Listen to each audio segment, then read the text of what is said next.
Oh, yeah. Welcome to Wrestling Uncensored. I am Dave Simon. He is Johnny North.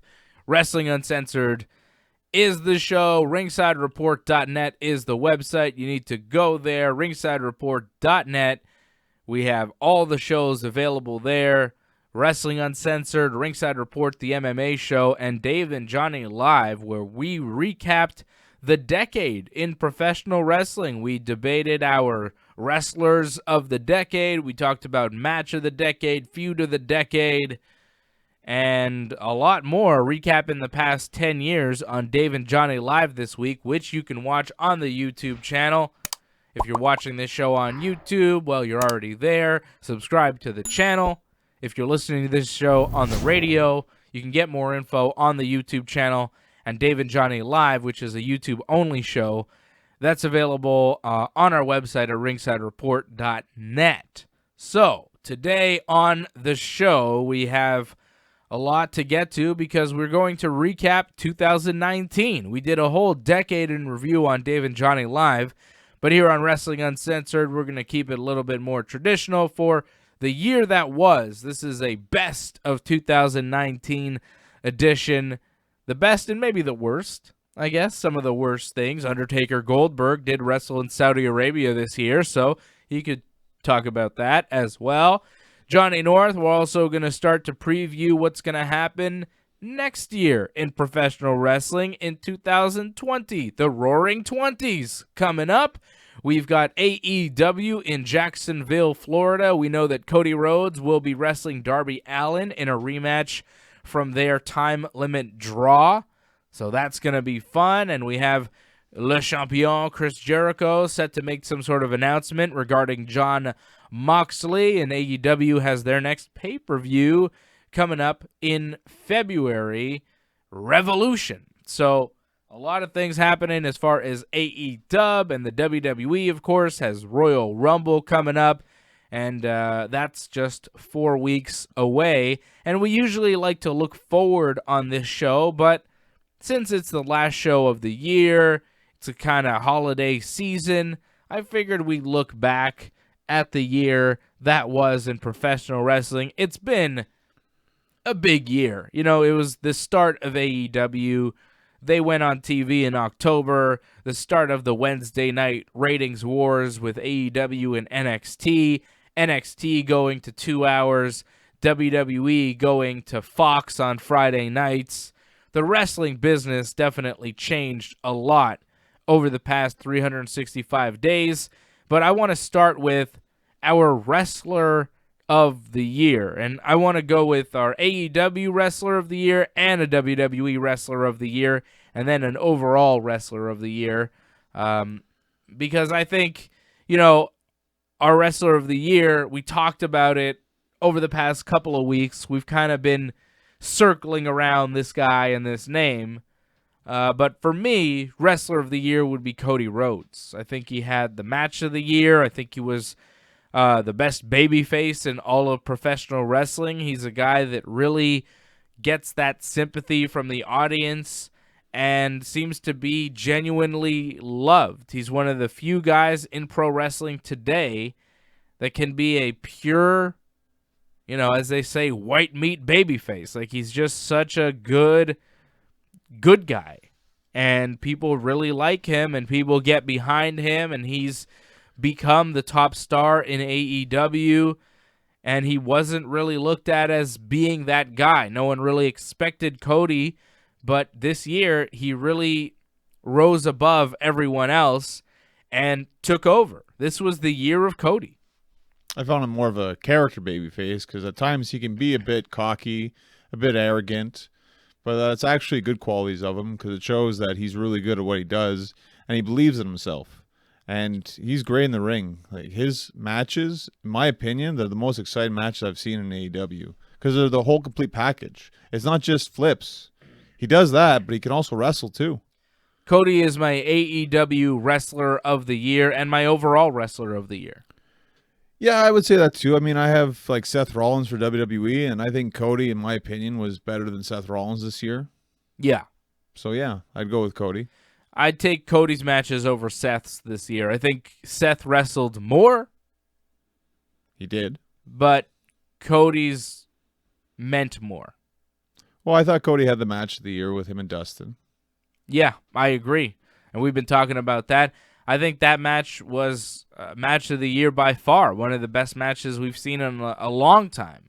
It was the most compelling match, in my opinion. The best roller coaster match. It helps, too. There's a bit of blood.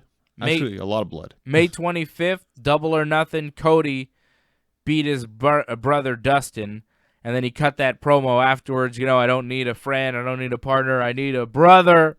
And he's crying, and the emotion was real. And it's so rare that you see a story like that told in pro wrestling. It's so rare that you see that kind of real emotion after a match. And to be able to get that, and to not only get it from Cody where it felt real, and from Dustin where it felt real, but from the crowd and from the people watching at home. Like, I know there were people in that crowd that were crying right along with them. It was an emotional moment. It was a beautiful scene after a tremendous match that, you know, again, Dustin Rhodes deserves so much credit for being able to go out there. He's, what, 50-something?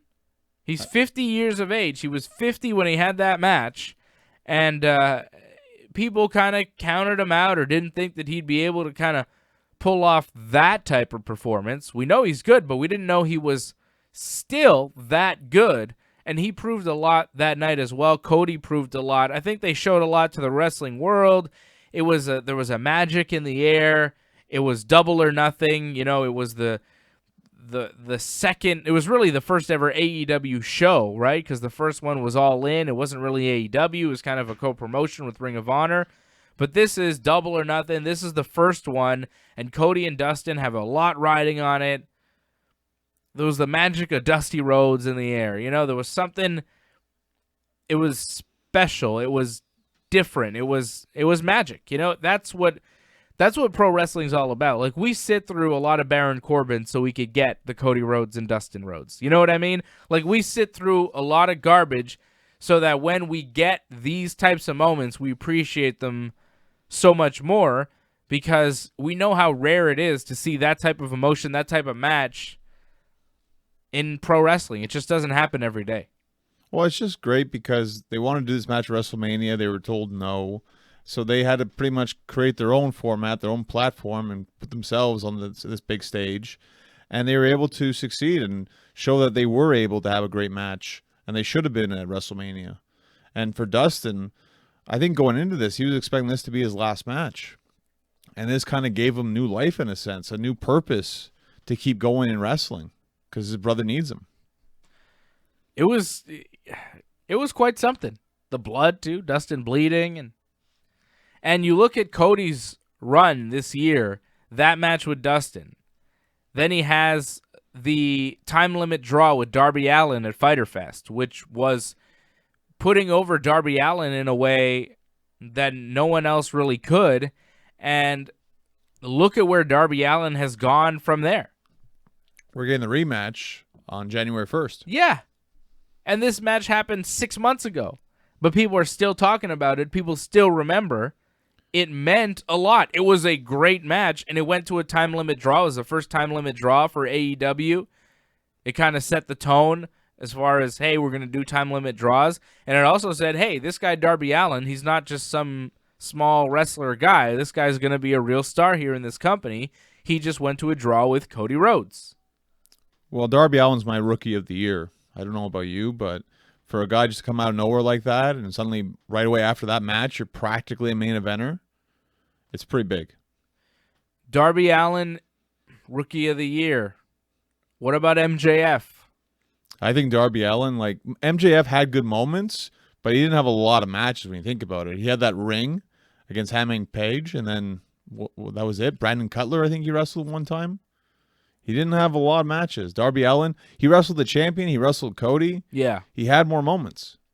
He was awesome this year. A lot of guys in AEW could take away the rookie of the year, right? How about Joey Janela? I mean, he's not really a rookie, but he kind of became known in the worldwide audience this year. Well, that's the problem, too. I mean, if you think about AEW, a lot of them could be considered rookies because this is their first year, right? But I kind of consider guys who'd pretty much just started out wrestling. Darby Allin somewhat early in his career now in wrestling, so that's why he gets it. MJF could have been another great contender, but he's a big character. A lot of people like MJF. He's over with a lot of people. And it's so quick. Like, you see a promo or two and you're like, oh, yeah, who's this guy? He's fantastic.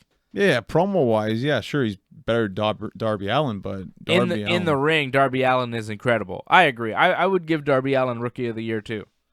Tremendous talent. The guy is really good. That coffin drop? Yeah. Ridiculous. Well, when he missed it, that was even more ridiculous. When he missed it on the apron on Cody, it was like, oh, my God. But even when he hits it, it's like, my God. It's all right. He really, he's an awesome talent. I can't wait to see that match on Wednesday night, Cody and Darby. It's going to be great. Well, I look forward to seeing what they do, AEW, in the new year, because don't the records restart on January 1? They do. Like, does Cody go on a losing streak? Does Darby beat him this time? How does this match go? Well, they went to a time limit draw, it was 30 minutes? Yeah. And this time, they're going to get 20?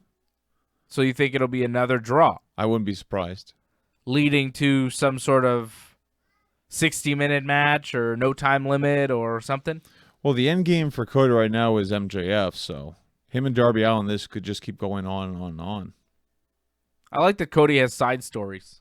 He's got a lot going on, Cody. I mean, it just goes to show you don't need to be in the title hunt to have, big things going on for you.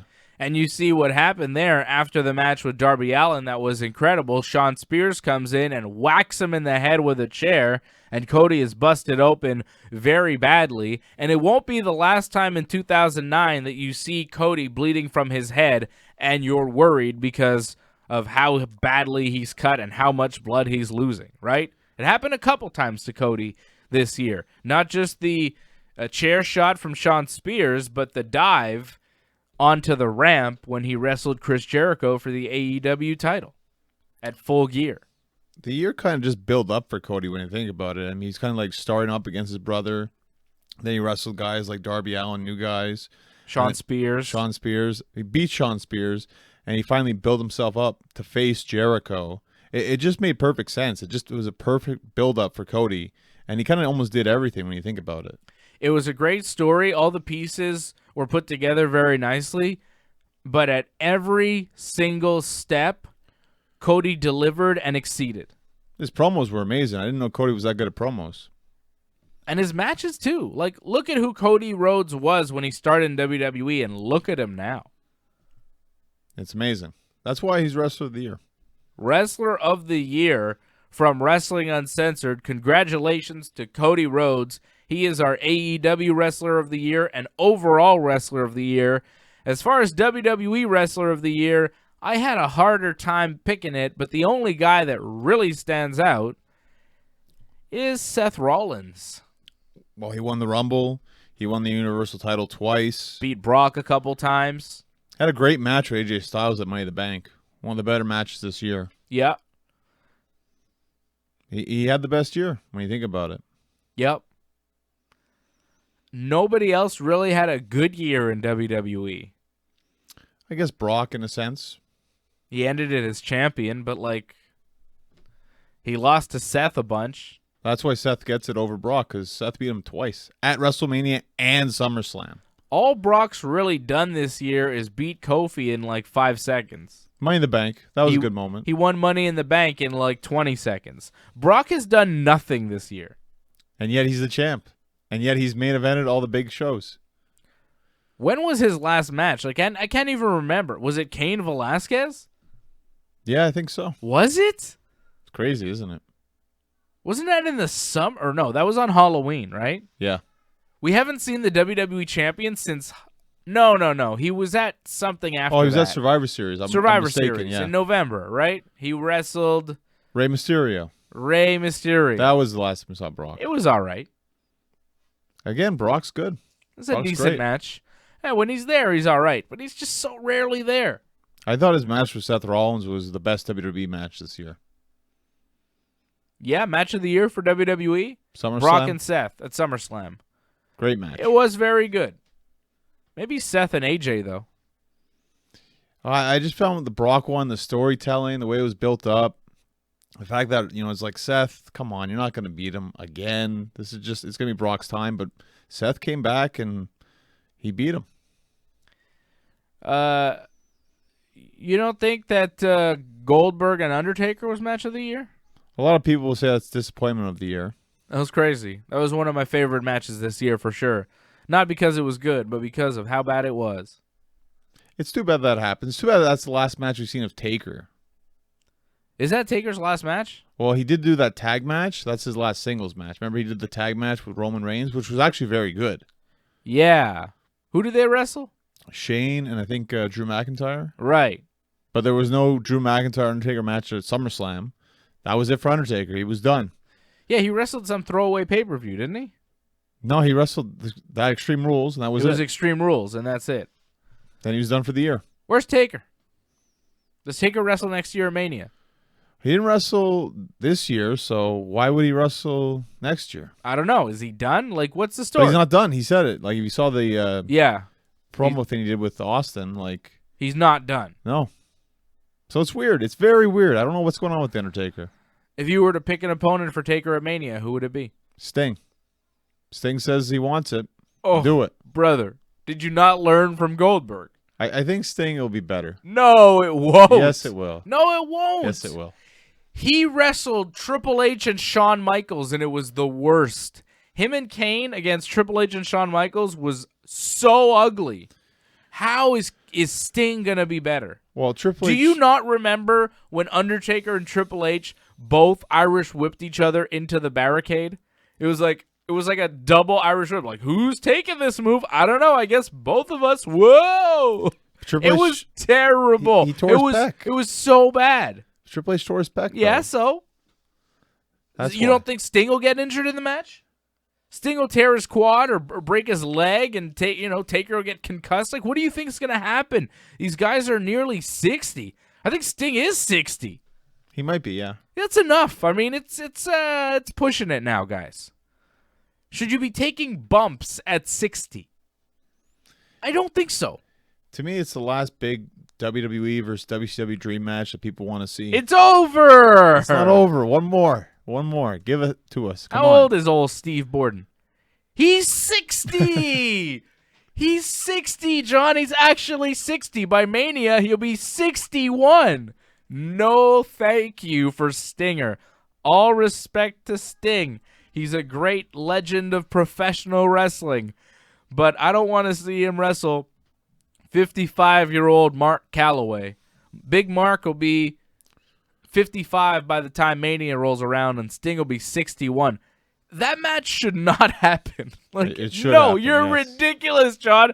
Do you really believe that? You really think that 61-year-old Sting should be taking a tombstone pile driver at WrestleMania from a man who may not be able to drop him, right? Because he's 55 and pretty beat up from 35 years of professional wrestling. He'll do it. They both want to do it. Let him do it. Okay, fine, John. Whatever you say. People I'll send you their medical bills. No, send it to Vince. Vince will take care of it. No, Vince doesn't pay for that. They don't have insurance. Independent contractor, pal. He takes care of the top guys, though. He'll take Oh, care that's of true. Taker. The top guys will get taken Yeah, care exactly. of. Yeah. Taker. Oh, my goodness. No, John. I hope you don't actually want to see that. Because that'll be worst match of 2020. If they do it, worst match 2019 had to be Taker and Goldberg. Well, they want to bring back Tyson Fury, and wasn't that absolutely awful against him and Strowman? It wasn't as bad as Taker and Goldberg. It was still very bad. It was close. It was in the ballpark for sure. I do not want to see Tyson Fury wrestle again. I would like to see more of Cain Velasquez, though, in 2020. Hopefully, we get to see Big Cain back. Well, he's really got to make up for that poor showing against Brock. Well, it was kind of fun while it lasted. It's very disappointing for that It was build. one of my favorite matches of the year, to be quite honest, because of, well, minute for minute, like pound for pound. Like, Okay. if that match lasted 60 minutes, it would have been a classic. Yeah, Like, well, if they could keep that up for, like, 35, 40 minutes, like, that'd be nuts, you know? Like, what I saw, I really liked, but then the finish was like, huh? So I liked it up until it ended, you know, which Right. is like a minute. About 60 seconds was like pure entertainment. It looked like they were almost fighting. It was like, what's going on here? And then it was over. I was like, I was just liking that. I was getting into it, you know? So hopefully we get to see part 2 and it's a little longer. Well, we have the Saudi Arabia shows, right? So, I mean, you kind of get WrestleMania like 3 times a year now. So, if you don't get your dream match at WrestleMania, maybe you'll get it later on in the year. Those Saudi Arabia shows aren't as good as WrestleMania, though. You still get the dream matches, though. Mania is much better. You get better matches at Mania. The quality is a lot higher at Mania than it is in Saudi Arabia. Like, the booking is almost on par as far as, like, we're going to give you big matches with big names. But I feel like the guys show up more at WrestleMania than they do in Saudi Arabia. So far. Right? So far. Like, have we had a classic match in Saudi Arabia? They've been there, like, what, 6 times? I don't think we've had one match where you can go back and say, that was awesome. I feel Brock and Roman was all right in a cage. Wasn't, like, amazing, but it was The good. spear through the cage there? That was a good match. Okay, so one decent match from, like, 4 years ago. Well, they do a lot of the stupid, like, multi-man stuff, right? Or, like, 10-man tags. That's the problem with it. They overbook it. And when they give you one-on-one matches, it's Tyson Fury and Braun Strowman, or Bill Goldberg and The Undertaker, or Cain Velasquez and Brock Lesnar in 65 seconds. Unfortunately. And you want to see Sting. Oh, yeah, we definitely need to see Sting. 61-year-old Steve Borden. So, your match of the year in AEW is Dustin versus Cody. Do you have a WWE match of the year? You said what, AJ Styles or Seth and Brock? Seth and Brock SummerSlam. I think maybe AJ, Seth, Money in the Bank, but Either way, Seth Rollins was up there. Who is your tag team of the year? For me, it's the Revival. I found the Revival the most exciting tag team I watched this year. You're talking about all the companies? The Revival. For WWE, sorry. WWE. Your tag team of the year in WWE Yeah. is the Revival. I can't do that. I can't go there. I'm going to go with maybe the New Day. Well, it's not hard to pick that. I mean, you picked them for the decade, so. Yeah, I mean, New Day is pretty much tag team of the year every year. New Day, they're the best. Them or the Viking Raiders. So which one? I'll give it to Kofi and Big E. They've been awesome. They're the best. Their match at, what was that, last pay-per-view? TLC? Against the Revival. Oh, so good. It was so good. Yeah, against the Revival. That's true. Revival, they're good, but I like New Day better. Revival had a really good year, though. They had a really good year. So, okay. Who's your AEW tag team of the year? I had the Bucks. Super Kick Party. Yeah? Well, they're just the most over tag team. I know SCU won the tag team titles, but the Bucks were pretty much what you were always talking about. The fact that they've ever lost a match or whatever's going on with the Bucks, that's the most important thing, really, in the tag team division. They're the stars of the division. Exactly. Tag team of the year in AEW, the Young Bucks. I'd say they're my overall tag team of the year, too. Yeah, Great matches, Lucha Brothers, Proud and Powerful. You know, they've been awesome. That one match that Nick Jackson had with Rey Fenix on AEW Dynamite, like, the Young Bucks are the best, man. Best tag team in the world. It actually made me swing it more towards Revival because they focus more on tag team. Where, like you said, the Bucks had singles. one singles match. What are you talking about? 2 or 3, I think. Oh, they had one. It was one. Didn't Nick wrestle twice in No, singles? one. Still. The Revival, we've seen more of them. Revival's getting the edge. I don't like it. I'm going with the Bucks. I disagree. Bucks are my overall tag team of the year. How about Women's Wrestler of the Year? Well, Becky Lynch, I think that was the easy one. It's her year, right? Main event at WrestleMania. Becky 2 belts. Main evented countless other WWE pay-per-views. Top star on Monday Night Raw. Top star on SmackDown for a while. She's the #1 star in the company today, I would say. I'd say Becky Lynch is the #1. When, you say the man, she's the man. She's the number one. She's the top draw. She's the top star.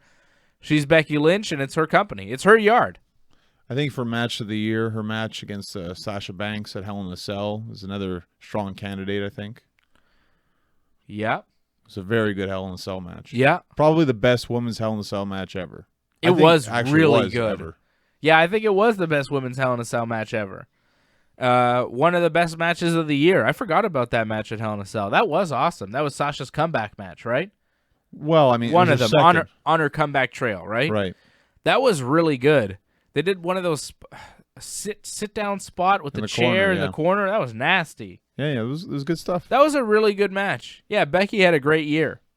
The TLC match was not so good, but that wasn't her fault.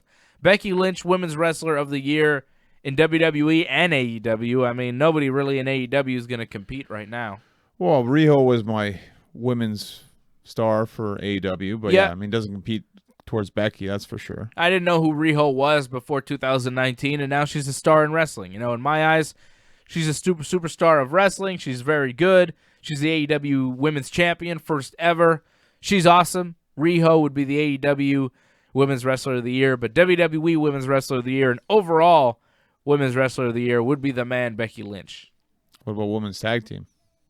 I mean, the Kabuki Warriors? I think that's fair, yes. Or Iconic? I'd go with the Kabuki Warriors. I like Iconics, though. They're really a great gimmick, I like them. They're likable.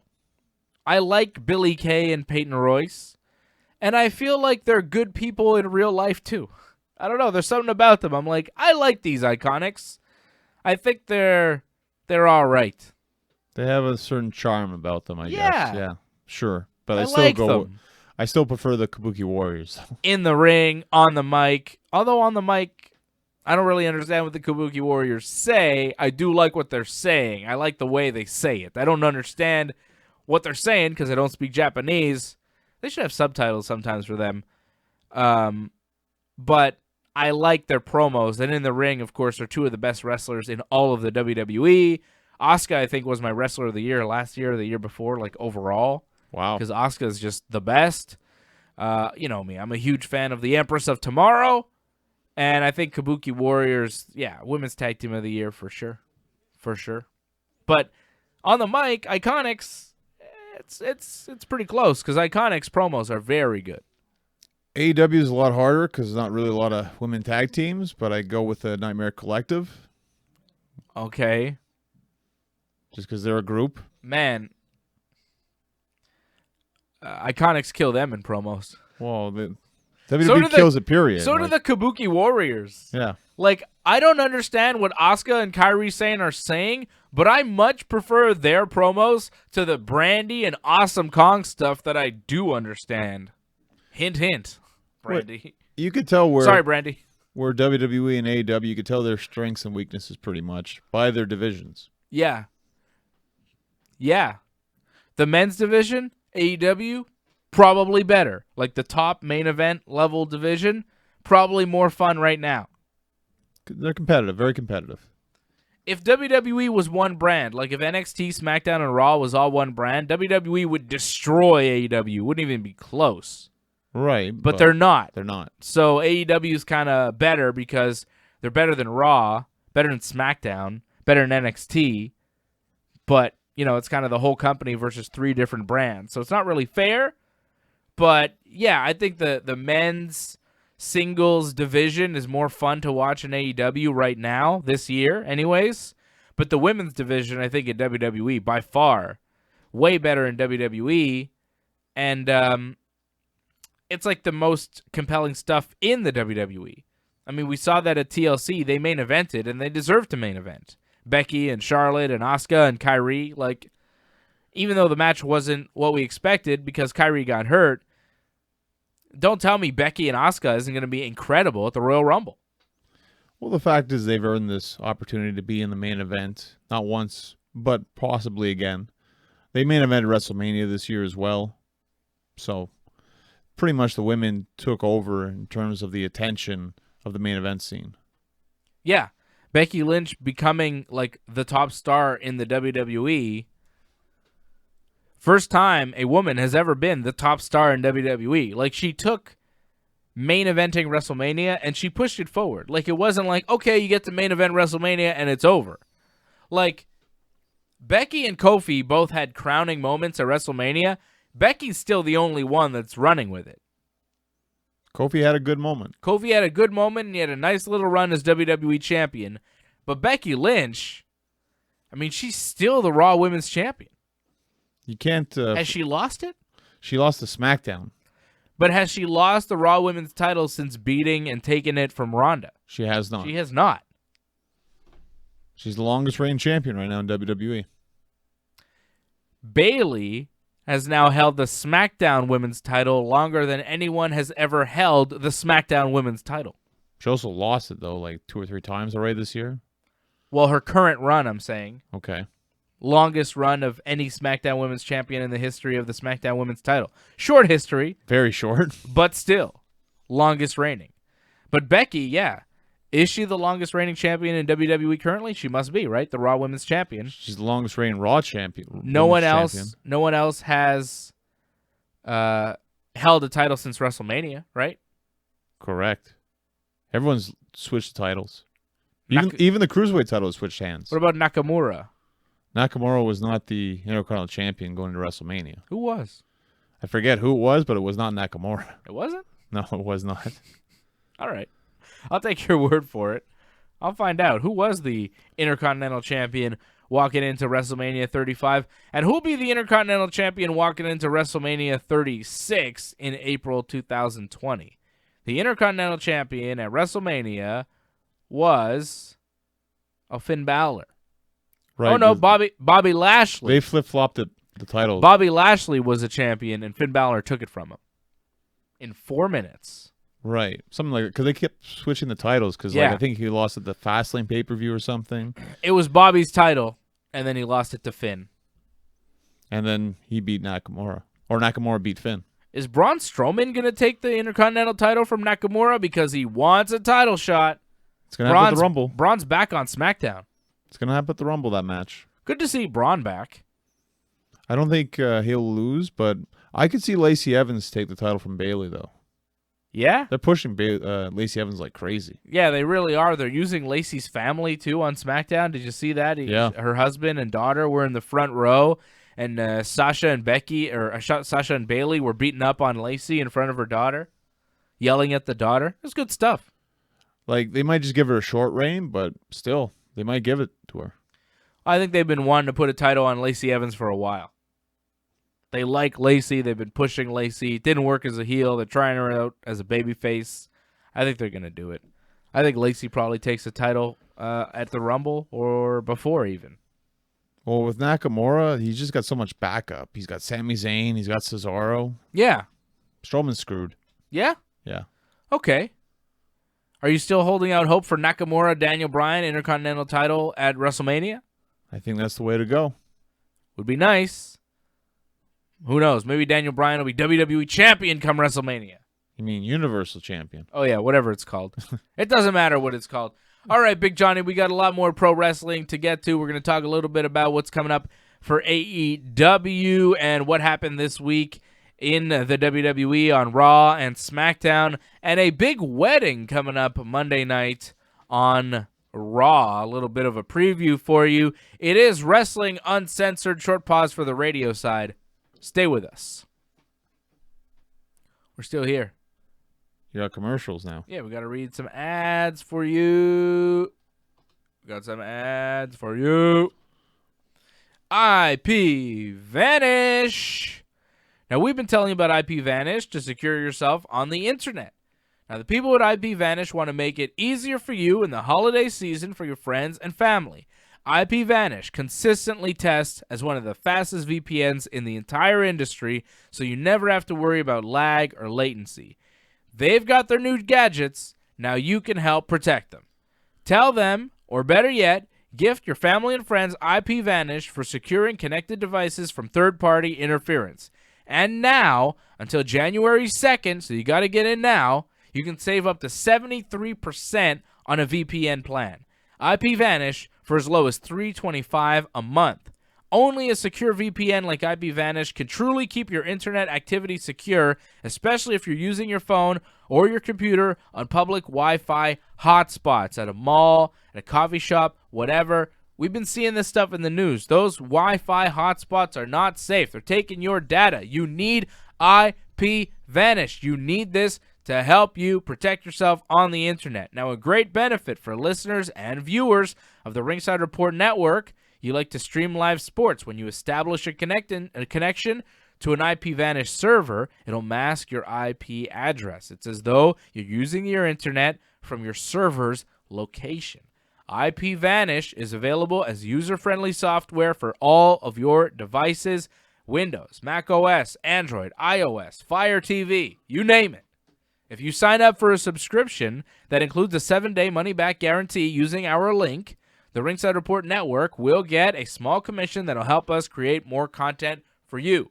So you open another browser window right now, you keep listening to us, you keep watching, and you go to vpn.ringsidereport.net. That's vpn.ringsidereport.net. Sign up today to IPVanish.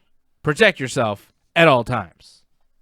You really need to, in a sense, because they're always like trying to get your data, so then they can send you all these informations for what kind of commercial to send you all the time. Yeah. It's annoying. So yeah, you need this in a sense. You need IPVanish. vpn.ringsidereport.net is where you need to go. You get a great deal up until January 2nd. So hurry now. This is where you need to go. IPVanish. vpn.ringsidereport.net. You need a VPN to protect yourself on the internet. I've got one on my phone. Johnny's got one on his phone. The Ringside Report Network is all hooked up. You need to hook yourself up as well. Stitcher. Hook yourself up with some Stitcher this holiday season. At the Ringside Report Network, we've been producing our podcast for over 15 years, and many of you have been using Stitcher to either stream or download our shows: Wrestling Uncensored, What's Fandom in Japan, Ringside Report. By the way, new episode of What's Fandom in Japan will drop this week. Stitcher, offering you the Ringside Report Network, Ringside Report Universe, as part of the sponsorship. It's tongue twister. I don't know. A special offer on the premium version of the service. So, besides all the podcasts, you can listen to over 100,000 podcasts. I mean, my goodness, 100,000 podcasts. You got, they're available for your iPhone, Android, tablet, PC, device in your car, on demand, ad-free, Stitcher Premium. You've got Joe Rogan, Something to Wrestle with Bruce Pritchard, MMA Fighting, Ringside Report, Grillin' JR, Talk is Jericho, and so much more. Stitcher Originals, bonus episodes, comedy albums, just $4.99 a month for Stitcher Premium, or $34.99 a year, which is a tremendous deal. And now, if you go to Stitcher.com/premium to sign up, use the promo code RINGSIDE, you'll get a free month of Stitcher Premium. Go to Stitcher.com/premium, use the promo code RINGSIDE for a free month of Stitcher Premium. Sign up today. I don't know what I enjoy more, actually, at this point. Podcasts or like actually watching wrestling? Because podcasts are very good now these days, I find. Podcasts are more entertaining than pro wrestling on TV, I think. Well, it's just because they recap a lot of like historical events, and it's like, oh, that's cool. I didn't realize it was like that behind the scenes. There are podcasts that recap historical events. There are podcasts that recap, current events. Like us? Hey! Those are good too. Yeah, they're all right. Well, our show's good. You think it's just all right? Well, I mean, the other shows that are like us. They're terrible. The other shows that are like us are the worst. I don't like those shows at all. They're bad. Our show is the only one worth watching and listening to. I mean, a lot of those other shows, I'm going to be really real here. I'm shooting here a little bit, John. Get ready. Okay.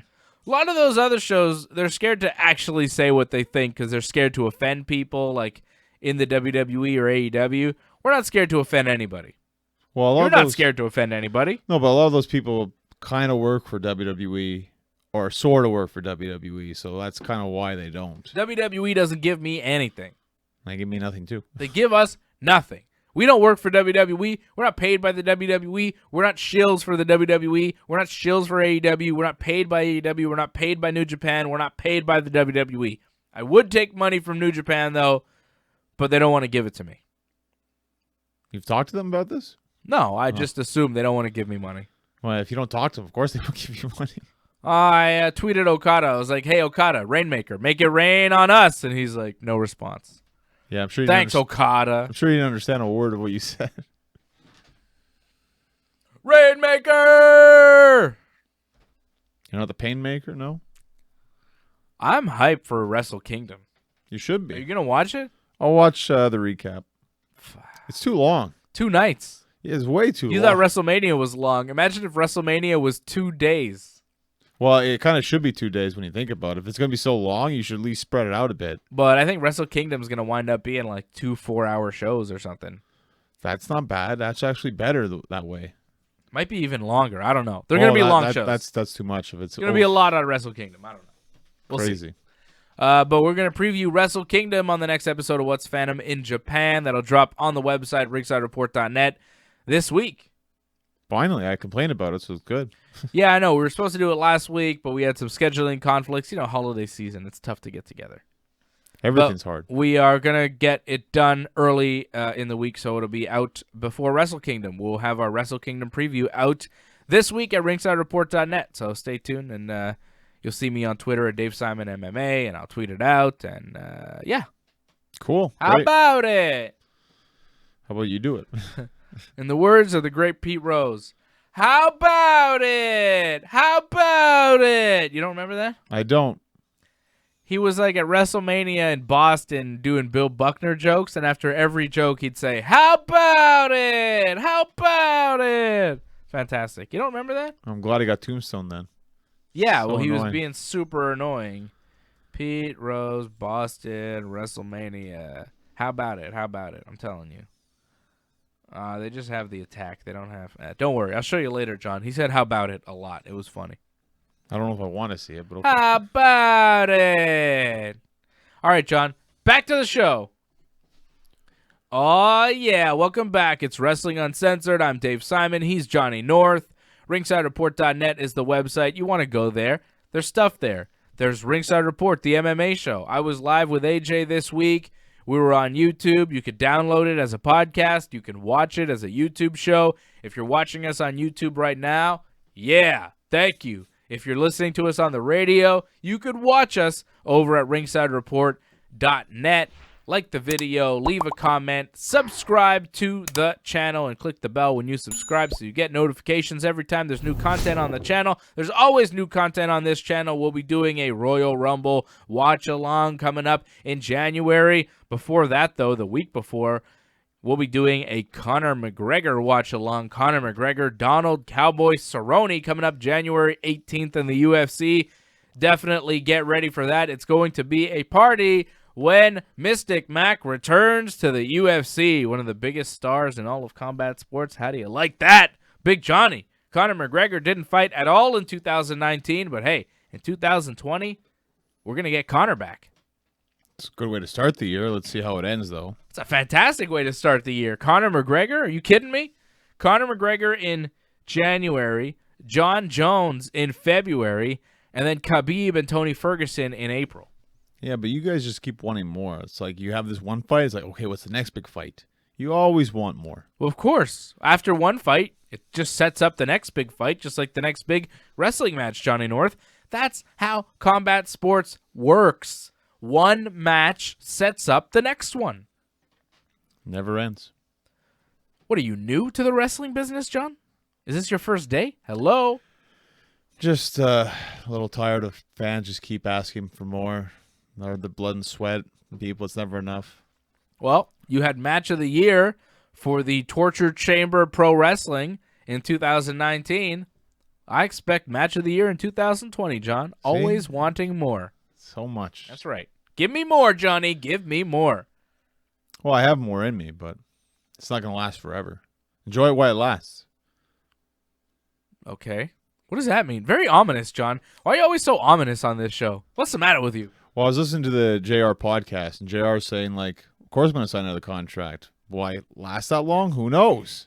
But I hope to. Well, you never know. Tomorrow is never promised, Big Johnny. So JR got me into that kind of thinking. So Okay. You always take it to a dark place, Johnny. Always taking things to a dark place. All right, what else do we have to get to here? Have we wrapped up our 2019 year in review? Can we start previewing now? No more recaps. Can we see what's happening in the future? Well, we still have stuff left in 2019, right? There's still a Raw left. Oh, yeah. And Lana and Bobby Lashley will be on it, apparently getting married. Well, not for sure. Not legit. Like this. What do you mean? This isn't them actually getting married. 'Cause What? Lana's still actually married to Rusev. What? They didn't Wait, this actually isn't get real, divorced. John? No, they didn't actually get divorced. Oh. This isn't Stephanie and Triple H where they're actually going to get married later on in real life. Okay. So this is not real. But the wedding is set for Raw. Will Rusev interfere? Why would he, though? He doesn't know. care. He's not supposed to care, so why would he interfere? Okay, so they're just going to have a wedding, and that's it? I feel like they're... Will Lashley decide he doesn't want to do this? And No. leave Lana at the altar? That would be funny. They're going to do something to entice Rusev to get involved somehow. Probably maybe bring his dog or something, because he wants his dog at least, right? So some reason to get Rusev involved. So Rusev will get involved. It just hasn't been explained yet. Okay, cool. And Buddy Murphy and Aleister Black are set to have a match on Raw. Show stealer, they say? I mean, it's okay, but I don't know about show stealer, but we'll see. This week on Raw, the AOP and Seth Rollins beat up Samoan Joe. Now we're apparently building towards this big six-man tag people are talking about, right? It's going to be Kevin Owens, Samoa Joe, Rey Mysterio against Seth Rollins and AOP. That's right? On Raw? Or in the future, pay-per-view, I don't know. But apparently they're building towards that match. Well, Seth seems to be feuding with Kevin Owens. The AOP are kind of Seth's backup. Rey Mysterio got beat up by the AOP last week, and Samoa Joe, kind of defending Rey Mysterio this week, got beat up by the AOP and put through the announce table. So I guess Joe is ready to come back to action, which is good. Bit disappointing because he's very good on commentary. Like, I don't know if you're like me and you've been enjoying the Samoa Joe commentary, but I think he's fantastic. Joe and Jerry Lawler and then that Vic Joseph guy in the middle, I think they're doing really well together. Yeah, but if Joe can wrestle, Joe's very good in the ring as well. So, I mean, get him back in the ring. I'm just saying, like, the commentary on Raw has been very good since Joe showed up. It's just weird because wasn't Joe feuding with Rey Mysterio? Yet he, like, kind of stands up for Rey Mysterio? Kind of odd. It's babyface Joe now. He's different. Well, babyface because, like, I guess he doesn't like thugs. He wasn't a thug. So, I didn't get that. He wasn't? No, apparently he wasn't a thug. He was, like, terrorizing AJ Styles' family. Yeah, that wasn't thug. Like apparently he has a big reason for that. He explained that on Twitter. I don't agree with the reason, but whatever. Like he's not like that. Well, look, Samoa Joe has to try and make sense of these ridiculous storylines that they put him in, right? He's got to try and make sense of it. If not for the audience, then for himself at least, you know? Yeah, it's a little bit strange. But Joe now I think the match will be good, you know? AOP and Seth against Joe, Ray, and Kevin Owens. That could main event Raw on Monday night. Yeah, I could easily see that be a main event. If not this week on Raw, possibly the first Raw of the year. Something like that. Sure. Whatever. Yeah, Samoa Joe, but like what does this really do for him? Well, it gets him back into wrestling. It gets him back into the thing, but, you know, and that's it. He's just in the mix again. Yeah. Just kind of feuding with AOP. Like, he's Kevin Owens' backup at this point, right? And Ray kind of becomes that too, because Ray lost the U.S. title to Andrade. So is Ray, like, involved in that feud, or is he also involved in the Andrade thing? Like, Ray lost the U.S. title to Andrade at a non-televised event at Madison Square Garden on Boxing Day. Are they going to do a rematch? Does Ray just give up on the U.S. title and focus on the AOP and helping Joe and Kevin Owens? I think Ray could do both. He could. Well, I mean, when you think about it. I don't think Ray takes the U.S. title back from Andrade, though. Does he? Yeah, you never know. Why not? Ray's the kind of guy, it always seems like with his title reigns, it's just he wins it and then transitions to the next guy pretty quick. So I don't expect it to happen, but he did, like, lose to Samoa Joe and then win the title from Samoa Joe, and then Joe got the title back anyways. So things happen. with Ray. Yeah, like I'm not sure if the title change at the live event with Andrade was just something to kind of pop the live crowd and make you buy tickets for these live events because anything might happen. Exactly. Where they might just put the title back on Ray on TV like on Monday or the week after.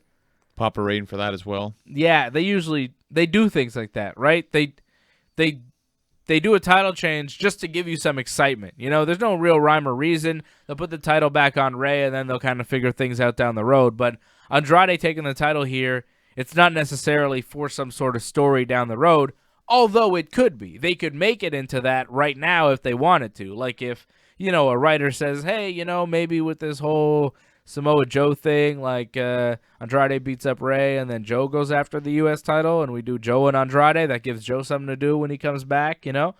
You could do that. You know, you could do a Joe and Andrade feud. That'd be some good matches. I don't think they've wrestled before. No, it'd be something, yeah. You could do that. So maybe they'll go in that direction, but you never really know. Title change at a house show, it could mean a bunch of things. It could mean, oh, they wanted to put the title on Andrade, they decided to do it here, or it could mean, well, they just wanted to give the Madison Square Garden crowd some excitement, and they'll put the title back on Ray in a week or two. Well, it's weird. They changed the 24/7 title like 3 times in the same show, and they'll probably change it every week anyway, so you still get title changes. The 24/7 title changes constantly, and it always winds up at the end of the night that R-Truth has it again. You know he's a 26-time champion now? It doesn't matter. Well, it doesn't matter. It's his title, so that's kind of cool that, you know. Yeah, it's a title that has really been made by R-Truth. When people do the R-Truth Hall of Fame induction ceremony, there will be 24/7 title references. Maybe even a title change during the induction speech. I mean, there should be, right? It's R-Truth. How many times was he hardcore champion? Because I think he was around for the 24/7 title reign, wasn't he? Oh, was he hardcore champion, though? I don't think so. I don't think he was around back then. I feel like he was because, like, the 24/7 rule was, like, pre-invasion. He did win the hardcore title. Twice. Because, like, everyone won the hardcore title. John, you're right. He won the hardcore title. R-Truth, by the way, is 47. And, like, he is one of the best looking 47-year-old guys out there. Like, the shape that he's in, incredible. Like, Truth looks like $1 million. He did the 10-year challenge. He's exactly the same. Yeah. It's weird. The guy does not age. Tremendous. 47 years of age and still very effective in the WWE. Great promos. He was a hardcore champion. Well, K-Quick was. Right, whatever. Yeah, but it's Ron Killings. Wow. Gotta love Ron Killings. One of the good guys in pro wrestling. Everybody loves R-Truth. No one ever says a bad word about R-Truth. Everybody that talks about him, talk about, you know, pro wrestling podcasts and stuff like that. When you hear him mentioned in any of those shows with, like, you know, among his peers, everybody loves him. Everybody. Didn't you say, like, his rapping wasn't that good, though? Well, I'm not a fan of his rap music. I wouldn't listen to his rap music. I don't think he's, you know, he's not Kendrick Lamar, right? Okay. Did you say, like, John Cena was better than him? Like, that's kind of a... I don't know about that. Did I say that? It might have been a joke, John. I don't know. Okay. I'm glad I say a lot of things, John. We've had, what is this, episode 471 of Wrestling Uncensored. I say a lot of things on the shows, John. I don't remember everything I say. It's okay. I'll call you out all the time. I know you will. I know you will. You always do. That's your role on this show that you've adopted. You've taken that role upon yourself, and I hate it every single week, you bastard. So, John, Merry Christmas. It's a little late for that, but yeah. You're a good man, John. You keep me accountable. You keep me accountable. All right. So, Cody and Darby Allin, you think it's going to go to a time limit draw on Wednesday night? I think so again. AEW running unopposed on New Year's Day. NXT not doing a show. I think they are doing something like they just did on Christmas. Oh, they are? Where they're probably going to tape stuff or whatever, or do like a best of kind of wrap-up stuff. That NXT show this week was a whole bunch of nothing. Well, it'll be a lot of that this week as well, but I did like the tag team of Keith Lee and Leo Rush, though. Yeah, but like, what does that lead to? They make a cool tag team. Well, nothing. It's just a throwaway match, but they make a cool tag team. They obviously filmed that match after SmackDown last week. Wasn't there something like at It was in Brooklyn, no? Yeah. Yeah. That's where SmackDown was. Because they said they were filming from there. So. Yeah. That's too bad that they did stuff like that. It's kind of a cheap episode. Yeah, it was. It was a throwaway episode on Christmas, but they assume no one will watch because who cares? It's on Christmas. And New Year's Day, I guess they're going to do another throwaway episode. AEW will not. I assume they'll win the ratings war on Wednesday night, right? They have to. Well, if they don't, that's really bad for them. But I think they will. The thing is now, though, you really have to get people to start watching because if NXT is not put on much, you got to throw on something really good so people will watch next week. The week after. AEW, they started off really strong. They ended the year a little bit cooler than they needed to be. Not quite as hot as they once were, right? They kind of cooled off. Because the creeper thing that happened. Yeah, maybe some of that. Maybe a lot of different things. But they have an opportunity here on Wednesday night to take over. They have an opportunity here to steal the audience away from NXT, to take the audience all for themselves on a Wednesday by putting on a great show and then maybe, giving us a good cliffhanger at the end of the show to force everybody to tune in the following week when NXT is back up and running live from Full Sail. Like, AEW can take this January 1st show and really try to get the momentum back in their court because they've lost some momentum. Well, they've announced all the matches, haven't they, for this week's Dynamite? Not mistaken, I'm pretty sure I saw AEW announce the full card for the show. It will be live in Jacksonville, which is kind of like the home of AEW. It will be Darby Allin, Cody Rhodes in a singles match. It will be Kenny Omega and the Young Bucks, oh boy, teaming up against the Bastard Pac and the Lucha Brothers. Okay, I can see that open the show. It's going to be awesome. Should be good. MJF will be doing a promo. Chris Jericho and Jon Moxley will be doing some sort of promo. Will Jon Moxley accept Chris Jericho's offer to join the Inner Circle? And Taz will make a guest appearance. And there are rumors that Taz will become some sort of general manager, director of authority for AEW Dynamite. It's not who I'd expect whatsoever, but oh well. Me neither.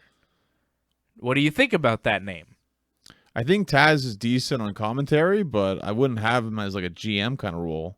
I think Vicky Guerrero would have been better. They had Vicky Guerrero on Dark a couple weeks ago. She was good. But using Vicky Guerrero in that type of role, wouldn't it look a little bit like WWE? Well, I mean, if you're just using people from WWE, it looks like WWE no matter what you do. But they don't just use people from WWE. Like, Taz has never been a general manager in WWE. He's been a commentator, but if they use him as general manager, it's kind of a different look. But Vicky Guerrero was a GM in WWE for so long. That's really what she's known for. If you bring her into AEW and use her for the same thing, it's kind of like, It's like they brought in Mick Foley, and they're like, yeah, you're Commissioner Foley now. It'd be like, not really. Hey, Steve Austin, you want to be our sheriff? That's never been done before. Hey, Eric Bischoff, why don't you become the general manager? Like, I think if we do that, it looks too much like WWE and like old rehashed WWE, like old concepts that they're done with, like AEW is just going to take and recycle. And I think you got to be really careful if you're AEW to not look like you're just recycling old WWE ideas. So Taz, as a GM, director of authority, whatever, makes more sense to me than Vicky, even though Vicky's probably better in that role. Right. But Austin as sheriff in AEW would be pretty awesome. I know it's rehashed, but that'd be amazing. If yeah, that I mean, happened. I'd take it. I'd Yeah, definitely take it. I'd take Sheriff. Recycled. I don't care. Like, Sheriff Austin can do whatever he wants. Like, Stone Cold Steve Austin could be all 3 hours of Raw, just drinking beer, singing songs, and stunning people. I'd be good with that for at least a month. I'd be satisfied with that for at least 4 episodes of Raw. And then I'd be like, all right, could we do a little bit more than Steve Austin drinking beer for 3 hours a week? Like, it's getting a little bit, let's just do it for 2 hours and give, the rest of the guys an hour to do whatever they do. But honestly, Steve Austin, for me, he can do no wrong. I could just watch Stone Cold talk for a while and I'm good. Well, and then once in a while, he crack a few beers and give somebody a stunner. That's all you need. Middle fingers, boom, boom, Stone Cold salute. You're good. Stomp a mud hole and walk it dry. Well, we're not going to get Stone Cold in AEW, I think, anytime soon. No. So you just have to sell for Taz. Whatever Taz does, I mean, you're speculating the GM role. It's just a rumor. So it might be something completely different. He might just do backstage interviews. He might just be there for one night to suplex somebody.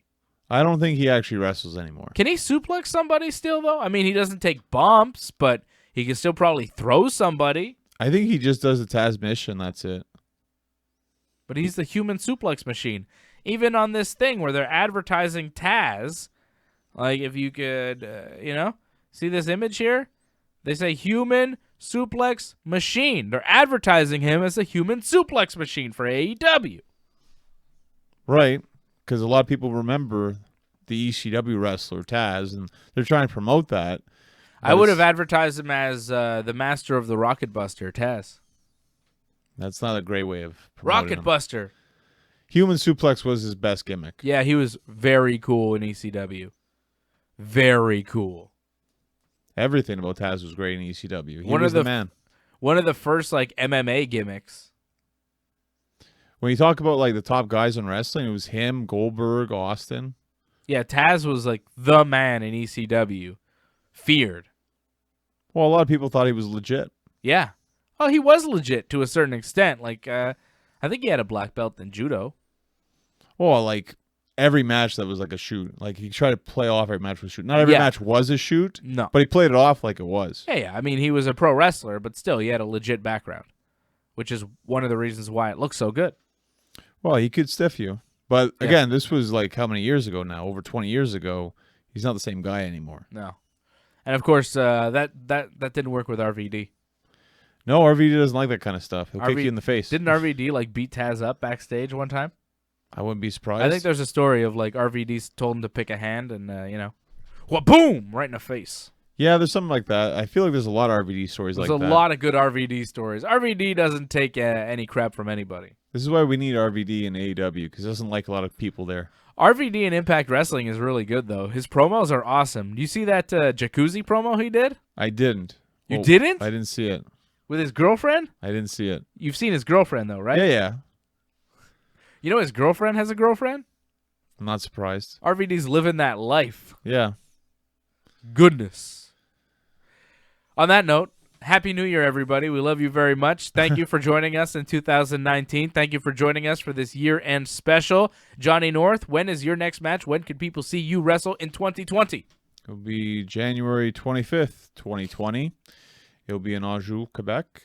It will be at 9001 Parkway Boulevard, 7:30 bell time.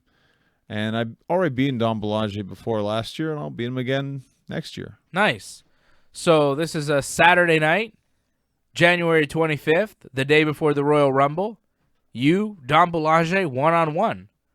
I think I'll be there. Cool. Great. With AJ. That'll be even better. At Danny Bruck. Follow him on Twitter and Instagram. Follow Johnny North at North Genesis. You could follow me at Dave Simon MMA on Twitter and Instagram. Oh, follow Johnny North on Instagram at Genesis Johnny North, North Genesis on Twitter. www.ringsidereport.net for everything else that we do. Like the video, leave a comment, subscribe to the YouTube channel. If you're listening to this on the radio, watching or listen to this on a podcast, you can watch us. More info is on our website at ringsidereport.net. Thank you to everybody listening to us all around the world. Thank you to everybody in Montreal and Peterborough for supporting us in 2019. Of course, everybody around the world at ringsidereport.net, on iTunes, on Google Play, watching us on YouTube, listening to us on podcasts, listening to us on the radio. However, you are with us here in 2019 for Wrestling Uncensored. More people listening to this show this year than ever before. This is our biggest year yet. 2020 is going to be even bigger, and we look forward to it, and we thank you very much for joining us on this crazy journey that is Wrestling Uncensored and the Ringside Report Network and the Ringside Report universe, which we are all a part of. Thank you for joining us. Thank you, and Happy New Year. For Big Johnny North, I am Dave Simon, and this has been Wrestling Uncensored. Yeah. Yeah. you.